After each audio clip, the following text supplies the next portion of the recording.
72-ын дүрм. 72-ын дүрм нь таны хөрөнгө оруулалтыг хүүгээс хамаарч хэдэн жилийн дотор хоёр нугарахыг шуурхай харуулдаг томьёо юм. Энэхүү томьёо нь 72-ыг жилийн хүүгийн хувиар бодож мөнгөө ямар хугацаанд 2 дахин өсгөх боломжтойг тооцоолно. Жишээ нь ойн бирж компаниас жилийн 18% өгөөжтэй бонд авсан гэж үзвэл 4 жилийн дараа хөрөнгө оруулсан мөнгөө 2 дахин үржүүлж авна гэсэн үг.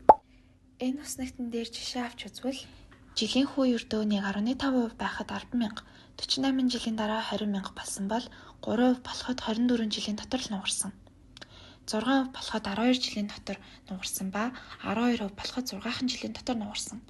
Үүнээс харахад хүү 2 дахин ихсгэд 2 нугарах хугацаа 2 дахин багассан буюу мөнгө авах хугацаа илүү хурдсан байна.